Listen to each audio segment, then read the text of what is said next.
Simeon on fourth down, takes the snap, pops it over the middle, caught by Yeboah. He's at the 15. JOK's got him. 3, 2, 1. That's it! The Browns are going to the playoffs.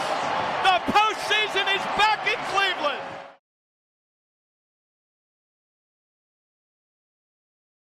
Cleveland Browns faithful, welcome back to the Cleveland Pulse YouTube channel. Finally getting to recap the Cleveland Browns victory over the Baltimore Ravens, a major upset in the AFC North. Our Cleveland Browns moving to still a woeful 2-6, and the Baltimore Ravens moving to 5-3. Storylines about this game really quick. I'm not going to take a lot of your time. Jameis Winston comes in. They throw the ball 41 times. He goes for 334 yards and 3 touchdowns. Couple that with the play calling switch up. Stefanski gives up play calling duties for the week, transfers it over to Dorsey. I thought that was going to be a surefire sign that Kevin Stefanski was going to be on the outs. I know it seems unlikely and that we just signed him to an extension. Why would you get rid of Stefanski? This organization is unpredictable right now. So was Stefanski basically giving up on the year? Did the Haslam say, hey, you have to give up play calling? Where did it come from? Who made the decision? Stuff we're going to talk about all year, what we've talked about all year. What I noticed, what I saw being at the game, the play calling seemed very similar to Stefanski last year with Joe Flacco. It basically looked the same. You have a lot more opportunity to be under center with Jameis Winston. They use the shotgun a little bit. Cedric Tillman has a big day, probably one of the best days of his career, of his young career. 7 receptions, 99 yards, and 2 touchdowns. Nick Chubb goes for 16 carries and 52 yards.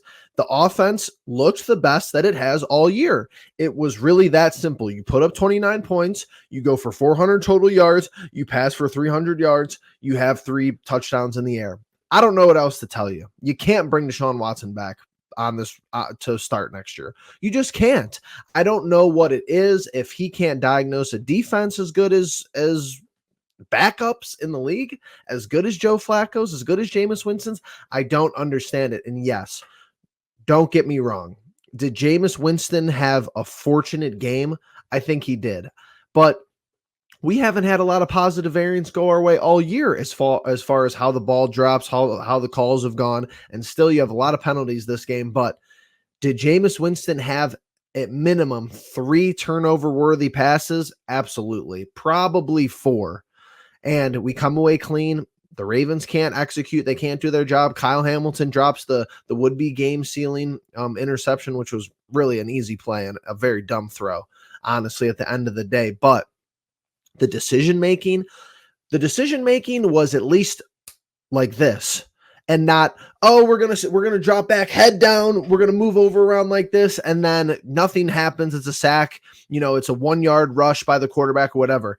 Even with decisive decision-making, I'm not even saying the decision-making was good the whole game, because like I just prefaced this whole comment, it really wasn't. There were some errant throws from Winston where you're like, yep, that's the Jameis Winston that's going to like lose you a game. But it doesn't materialize and it doesn't happen. The Baltimore Ravens don't get the timely turnovers. Winston makes big plays when he has to. We go over to the top to Tillman on a great play call, and we go from there. The defense, once again, they give up 24 points. It doesn't seem like it was an elite defensive performance.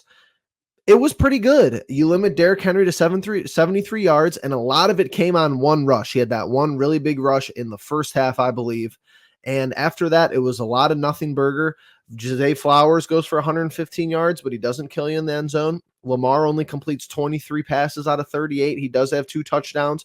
Did he kill you on the ground? Not really. He really didn't. 46 yards on 8 carries. Nothing, not a huge game from him as far as what we were used to seeing with him with his legs on the ground, not triple-digit passing, triple-digit rushing, 2 air touchdowns, 2 rushing touchdowns. He can really kill you and take over a game. That's why he's been MVP of this league, and we all know the story with him.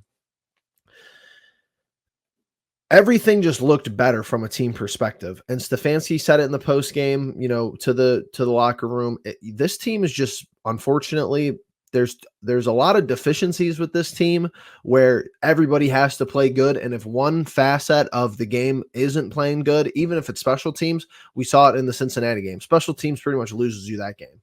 I know that we could have had better quarterback play. I know that, maybe you could look more from the defense, but you give up a special teams touchdown, you lose the game basically.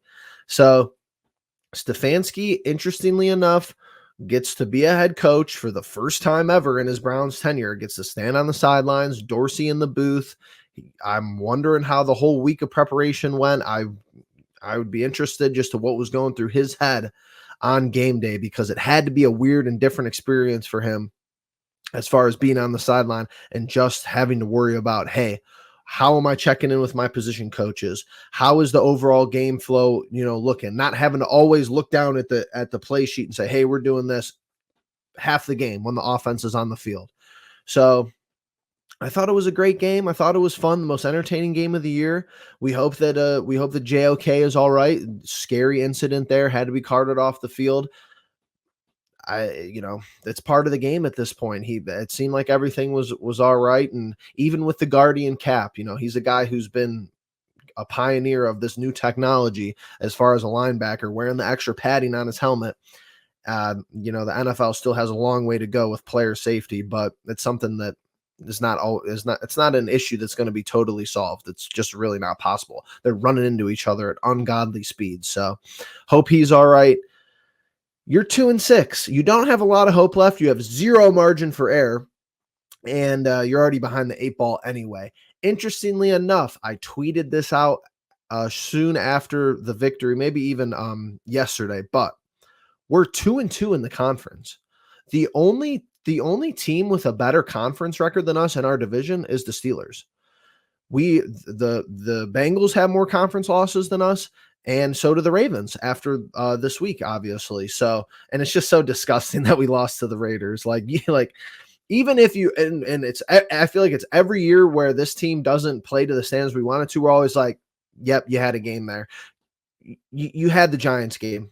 How do you let that team beat you? They look terrible. They looked terrible last night on Monday Night Football on prime time. How do you let the Raiders game slip away? How do you lose that game?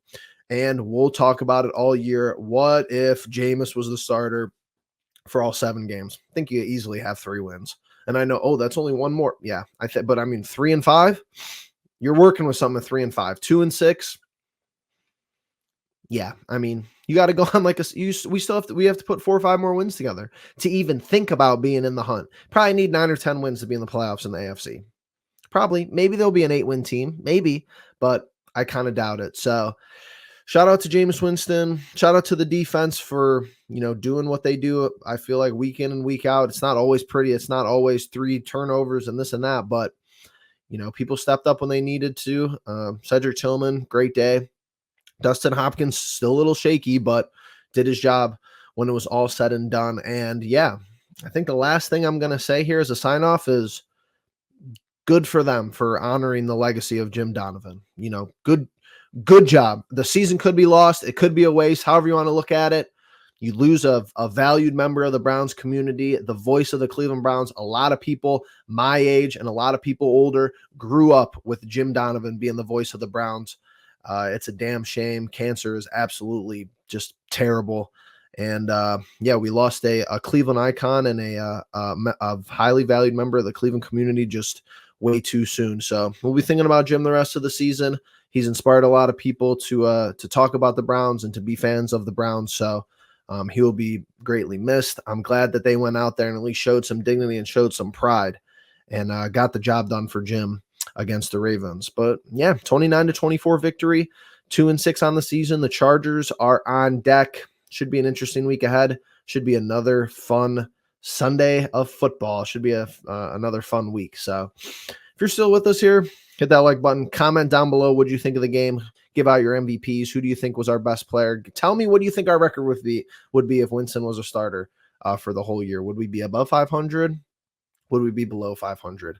And with that all being said, I appreciate you being the pulse of it all. Peace.